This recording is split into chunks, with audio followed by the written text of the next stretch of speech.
This week on ChessCenter, we take a look ahead to the most hyped event everyone is looking forward to, that of course being the candidates. Who will win the right to play Magnus Carlsen at the World Championship in November? Speaking of the candidates, Aegon's controversial decision to block the live transmission of moves is broken down for us with all the details by Peter Dawkers in Featured News. Mike Klein brings us a full update of how Ho Yifan earned her 2-game lead currently at the Women's World Championship match. And Robert Hess and I make our picks for the Grandmaster Blitz Battle Championship and challenge you to do the same in our contest for cool prizes. This one time at Chess Camp, nothing inappropriate was said on ChessCenter, but not this week.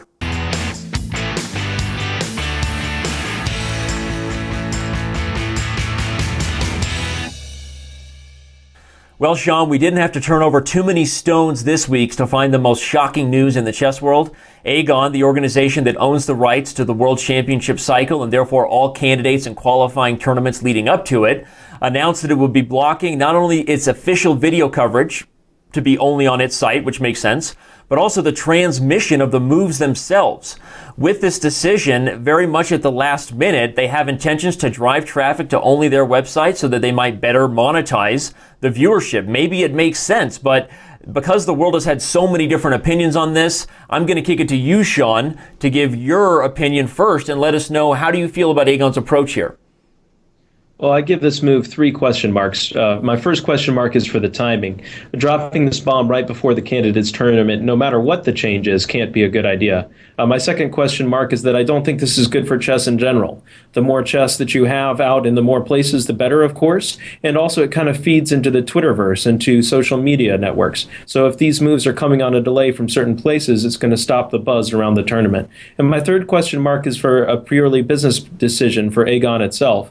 A lot of these sites like ourselves, Chess.com, when we broadcast these events, we always link back to the originator's site, and this drives traffic to their site. So I think they think they're going to get more traffic, but in reality, I doubt that's going to be the case.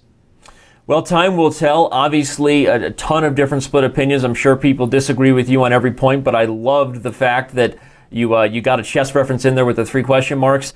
My theory is the best way to get people to not talk about your event is to make it illegal, right? And that seems to be kind of what they've done. I had the same questions. Am I allowed to tweet about the moves if I'm watching it as a fan and give an opinion? Don't they want people using the hashtag? I don't really understand it. And so because I don't understand it, I usually look to Peter Dawkers and say, help me, sir. After a quick update on the Reykjavik Open, Peter is going to describe all the details behind the scenes and provide a little bit of background and history on Aegon's decision here for the candidates. World traveler extraordinaire Peter Dawkers, we're more than a little bit excited to see you back behind the featured news desk for ChessCenter. You're bringing us the broadcast from the Reykjavik Open, brought to you by Icelandic Glacial, the major sponsor of one of the best opens in the world. Peter, what are the updates both on the chessboard and off the chessboard in Iceland? Hi, Danny. Yeah, I'm right here in the studio where we have a live broadcast every day on chess.com/TV if you want to follow this tournament. And I just got back from a 3-week holiday in Cuba with beautiful weather, of course. Now back in the winter time in Iceland, a bit tougher, but yeah, still always great to be here. And it's a strong tournament again. Top seeds are Shahriar Mamedyarov and Dmitry Andreikin, who, by the way, won last title Tuesday. So he's now here playing at the board also. And yeah, well, the tournament is only 3 rounds old, so there's not much to say about it yet. But yeah, next week we will definitely return to this. For example, today we have an exciting pairing on board 1, by the way. Alex Shabalov against Ivan Cheparinov. So looking forward to that game. Interesting and exciting chess as always from Iceland. Now, the other major story that broke this week, you covered it in great detail on chess.com/news, is the candidates getting started, but of course Aegon's decision to block the transmission. What can you bring us as far as the details going on behind the scenes about what makes this effort by Aegon different than those who've tried it in the past? Yeah, first it's important to know that everybody seems to agree that chess moves cannot be copyrighted, although many have tried this. And yeah, Silvio Danilo, for example, he sued ChessBase in 2009 for games of the World Championship in Sofia. And well, he failed. In fact, he tried something else than purely copyright, but it didn't work. And now Aegon tries another weapon as well. They are explaining that they think chess broadcast live transmission of moves fall under the hot news doctrine. And based on that, they feel that it might be protected, and they think they can protect it and block other sites from broadcasting. So yeah, we'll have to wait and see what will happen there. Tomorrow the tournament starts, and at the moment, of course, the chess websites, ICC, ChessBase, Chess24, also Chess.com, everyone is figuring out how to deal with this, because transmitting games live is part of their business, of course. So we'll have to wait and see what happens. Well, you did a very good job of diving into the details and providing such a great breakdown for all those who want to read and comment on the topic. They can go to chess.com/news and find your report. But before I let you go, the question I have in regards to the angle that no one's really been talking about is, what do the players think about this? We have 8 of the strongest players in the world, of course, and it doesn't seem like any of them have really cared to give their opinion. Do you have any information on that? Yeah, I think so too. The players are facing one of their most important tournaments in their lives, so I don't think they're really thinking about this right now. And I haven't seen any comment from those 8 participants. But hot from the press actually is a comment by none other than Magnus Carlsen. He responded to a Norwegian newspaper about an hour ago. It was published, and he said that he can fully understand Aegon's policy. So, and I know that there is also an initiative by Max Delugi. And he found Anatoly Karpov as a chairman for a new initiative. And Vishy Anand also seems to support this. And this initiative also wants to create copyright over chess moves. So it seems that a growing number of strong players are actually supporting the idea. So maybe we are at the start of a very important new development in the chess world. But yeah, we'll have to wait and see what happens, especially tomorrow with the first round. Yeah, I think everyone will be waiting with bated breath to see both the moves played and what happens in regards to the controversy. Peter, we appreciate all your efforts in bringing us the report. We look forward to following your breakdowns of the candidates at chess.com/news, and of course your full coverage of the Reykjavik Open from Iceland. Thank you. Okay, see you next week. Robert, our move of the week this week comes from Maria Musichuk, as she saved a very, very tedious position, a very precarious moment in the match, although she is still down 4-2 as we currently record this week's episode of ChessCenter. But tell everybody how up against the wall she was in this position and the brilliant sort of renegade series of sacrifices she found to salvage the half point.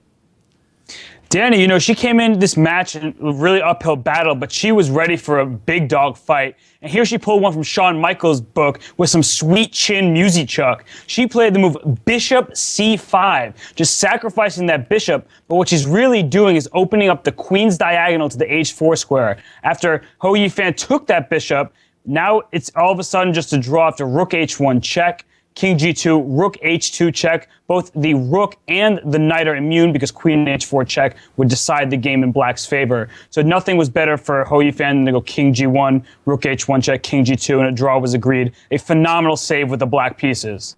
Yeah, really exciting to see that Musichuk was resourceful enough to hold this position, because no one wants a match that gets out of control one way or the other. And in this position, though there were some complications earlier, I understand maybe she could have played better. The point is she salvaged a number of threats here. The queen is coming in on the C file, and things are just weird with this brilliant get out of my way with the bishop so that my queen can get loose. And as you said, the king had nothing better than to just repeat. Ho Yifan takes the draw, and Musichuk gets our move of the week. As we bring on FIDE master Mike Klein, it's hardly fair to call the topics he is about to cover other news. But given that there were so many major storylines happening in the world of chess this week, we had to split up the topics somewhere. We've already seen the Reykjavik Open and the Aegon copyright controversy covered by Peter. So, Mike, I'm going to let you kick things off with the announcement of the World Championship location. Finally, right? Finally, we've been waiting many months. You could even say we've been waiting more than a year. It was rumored to be California, maybe even Chicago, but no, it's going to be an East Coast game. For the first time in over 2 decades, the World Chess Championship will be back in New York City. We don't know the venue yet, although we were told by Ilya Morenzen, the owner of Aegon, that they're looking at a couple of retail spaces on Broadway with a lot of glass windows. Perhaps even people on the street will be able to see into the match. This is going to be a little bit more of a public place than the last time when it was held at the South Tower of the World Trade Center, which of course is no longer a possibility. So we'll know it's in November, we know it's in New York, and we know that Ilya wants to make it big, Danny. Well, even with the sad fact that it can't be at the top of the World Trade Center, at least chess is back in the Big Apple. Now, the major chess event taking place this week is a match, of course, between the world's strongest two, at least active female chess players. What's the score in their match right now? Well, Danny, Game 6 just ended at the time of our discussion here, and Ho Yifan just won her second game. This one is black. The story of the match, I think, has been Grandmaster Maria Musichuk's inability to get anything going as white. You know, in Game 1, she tried the Giocchio piano. She avoided the Rui. Then her next turn is white. She played d4. And then today, she went back to the Giocchio piano. She seems unwilling to try for the Spanish. She didn't get much today. And then after a little bit of tactical shenanigans, Ho Yifan found this interesting in-between move, f3 to f2, which basically clinched the game for her. She's now up 4-2 with 4 games to play. And the lag between the recording of this episode of Chess Center and the actual airing might be the lag that she needs to win back the Women's World Championship. Recall that the last time we had one of these lags, I correctly predicted that the World Championship venue would be announced, and so I'm making another similar prediction today, Danny. By the time you guys hear this, Ho Yifan might be back to being the Women's World Champ. Well, of course, everyone will have to pay close attention to both your and Peter's reports at chess.com/news to see if your predictions are right. I know you love predictions. Now, moving on to the event taking place in Russia, it used to be considered the strongest and biggest open of the event every year, of course, talking about the Aeroflot Open. But with tournaments like the Qatar Masters Open and the Tradewise Gibraltar Chess Festival growing so much, is the Aeroflot Open still the strongest open? Yeah, they still might be. I haven't done a math to compare them to every single open tournament, but somebody else did the rating of the top grandmasters. They've got about 70 of them there at the Aeroflot Open, and they seem to outrank the players that were playing in the Qatar tournament this year. So they might still have some validity if they make that claim. With a field of 70 grandmasters, it's a real feather in your cap if you can win this event. Yevgeny Naher had 6 out of 8 going into the last round. He had to play Kamsky, who's been on a roll lately. Naher got the draw, getting him to 6.5. There's a bunch of players with 5.5 that could have tied, but only one was able to do so. In fact, 5 minutes before our talk today, Danny, Boris Gelfand clinched his endgame. He ends up with 6.5 as well. So those two players tie with 6.5 out of 9 for the Aeroflot title. I'm not sure if there's going to be a tiebreak or if they're going to go to playoffs or whatever, but the winner actually gets an invitation to the Dortmund Super Tournament. So it remains to be seen which one of those two players gets that invite. Definitely a lot to play for, and interesting facts about the difference between having 70 grandmasters or the world champion in Qatar, but you can still maybe have a higher average rating there in the Aeroflot Open. Mike, we know there's a ton of other stories, including who won this month's Title Tuesday events. We have pictures from the candidates venue. We have Anand and Nakamura committing to Bilbao. We have so much to talk about in time trouble. Everyone needs to stay glued to their seats and stick around as we bring back Mike in just a few segments. Mike, looks like you have some baseball cards to get to counting. I can tell you're a little excited for spring training. That's exactly right, Danny. Pitchers and catchers reported a long time ago. Go Braves, although it's a rebuilding year, Danny. All right. Well, we'll see you in a few segments, buddy. Thanks, Danny. Well, here's what everyone's talking about this week, Sean, on social media. Garry Kasparov posted to his Facebook page that he was interviewed to comment on humanity's chances versus AI, obviously referencing his own experiences against Deep Blue and Deep Junior and Deep Mind. I'm sure there was a Deep Thought in there somewhere as well. But Kasparov, of course, referring to Google's Deep Mind, now showing itself to be the alpha male in Go, as it's taking down Lee Sedol pretty much as we speak in a match that's taking place between March 8th through the 15th. And Sean, as you look at humanity go down in its final board game, we've been prophesizing this for a few months on ChessCenter. What are your last thoughts for humanity to rest in peace when it comes to battling AI on the board? Well, it does hurt me to see humanity go down, but there is some small part of me that's really enjoying the fact that the Go players can no longer say that they can beat computers while we can't. So it's also a little bit like deja vu all over again. The same kind of things that we were saying, that our chess players were saying when computers were in their ascendancy in our sport, they're saying in Go too. Lee Sedol in a press conference yesterday said that he felt that the moves played by AlphaGo were very adventurous, and that initially he didn't think they could work, but as he looked deeper into the position, he found that they could. And this just kind of echoes the same thing we were saying. So now you know how it feels. Yeah, well, Go fans, it's been a long time coming. You held out as long as you could. I think Kasparov shares some of your bittersweet sentiment, knowing that he's now not the only world champion losing to a computer at his own game. But still fun to watch, and I enjoy Go. Been playing a little bit more at home. I hope that everyone tunes in to see what happens in this match between March 8th through the 15th, and cheer on humanity even if we go down in flames. Well, Robert, by this time, everyone knows the Grandmaster Blitz Battle Championship is brought to you by PeopleTalk.ru, Indigo Capital Partners, and Buron Venture Capital. What they don't know is that you and I just did a very detailed breakdown of our own brackets, and a video will be submitted along with an article on March 14th on Chess.com explaining all the contest rules and details. Everyone can fill out their own brackets and enter for prizes. Robert and I, we really broke things down. I should start calling him Robert Lenardi or maybe even Bobby Billis, right? But we're not going to go through everything here. Instead, we're going to encourage you to fill out your own bracket and just take you through what we see as the final matchups and talk a little bit about maybe some of the critical moments. So with that, Bobby, tell everybody, who'd you take to win the Grandmaster Blitz Battle Championship and why? Well, Chess.com, as you can see here, here's my filled out bracket. I have Magnus Carlsen defeating Hikaru Nakamura in the finals. In the first round, I went with two upset picks with Levon Aronian and Fabiano Caruana, but then I went with chalk the rest of the way. I just think Magnus Carlsen is too strong. His head-to-head record against Hikaru is too good, and I think that Magnus Carlsen will prove that he is the world champion and the Chess.com champion. Wow, well, I actually have a much, much different looking bracket, which is amazing. Here I have Alexander Grishuk winning over Levon Aronian, and not only that, winning over Magnus Carlsen. That is the upset that right now you can hear everyone in Norway screaming, why? Of course, in the end, I have Hikaru Nakamura winning anyway over Grishuk, although I think that is going to be a very close matchup. Hikaru seems to have a slightly easier road by my accounting of things than Carlsen does because I think Grishuk is a real beast. I wouldn't be surprised to see your finals matchup between Carlsen and Nakamura, but you see where I have it, fans. I have Hikaru Nakamura winning over Grishuk in the finals. Remind everybody, when you submit your brackets, you also get to choose a qualifier. You saw that I had Dmitry Andreikin, Bobby Hess pulling something out of nowhere, taking Yu Yang Yi, but we are sure that many strong grandmasters will compete in the qualifier on May 31st, so get ready for that. Of course, the first match of the Grandmaster Blitz Battle Championship Tour, if you will be April 6th between Grishuk and Aronian at 10 a.m. Pacific Time on Chess.com TV, as well as numerous other web portals broadcast in multiple languages. Don't miss it. Check it out. Fill out your brackets. Enter into the contest. And tell Bobby in the comments to this video why he's just wrong with his picks, especially with Levon Aronian in the first round. What were you thinking, man?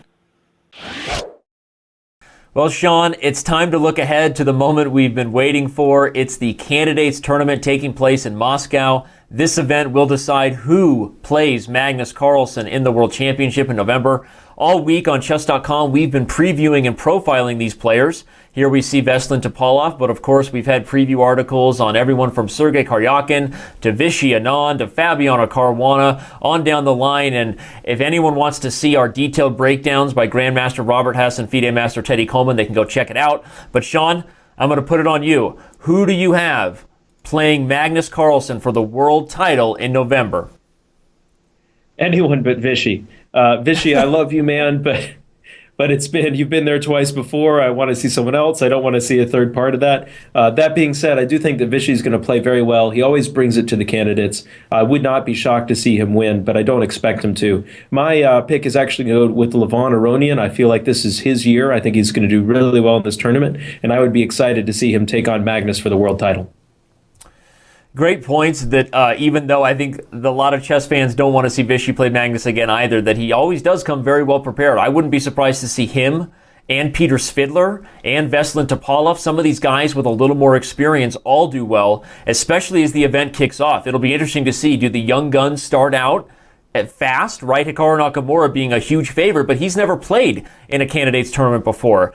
With that said, I'm going to take Hikaru to win. I'm obviously a little bit biased and hopeful that an American player, either Hikaru Nakamura or Fabiano Caruana, will be defending home turf in New York in November. But I really think Hikaru has a chance. I think he's been playing some of the best chess of his career for the last year. He won a couple events heading into this event. Of course, those being the Tradewise Gibraltar Chess Festival and the Zurich Chess Challenge. And I think of everybody, he's playing about the best chess you can possibly play heading into this tournament. So I really think Hikaru has the best chance to win this event. Of course, we challenge the fans to let us know who they think is going to win in our poll question of the week. Go to the Chess.com homepage and you see. We ask it in a little bit of a twisted way and say, what country do you think will represent the candidate, the challenger against Magnus Carlsen? And that way, of course, you can answer the U.S., and that kind of lets you pick two players, right, instead of just one. But definitely cast your vote. Let us know who you think is going to win. And as usual, let Sean know in the comments that he's going to be wrong about Levon Aronian. But hey, you've been right a lot recently. That scares me. It makes me think maybe you got something going there with the Armenian. Yeah, well, I do have a hot tub time machine, which is my secret to knowing the future. All right. Well, Robert, there was no way you and I were going to let this blunder slip by, as friend of ours, Grandmaster Alejandro Ramirez, got by just barely by the very few hairs on his chinny chin chin, if you know anything about Handi, against women's Grandmaster Lenka Tochnikova. And may the gods of too many consonants forgive me if I mispronounce that name, but getting to the position, Robert, what we had here was one where Handi sort of bluffed with his attack, right? He played this move, rook takes g2, and Tochnikova missed her chance to end the game right here, right now. Go ahead and tell everybody what that was.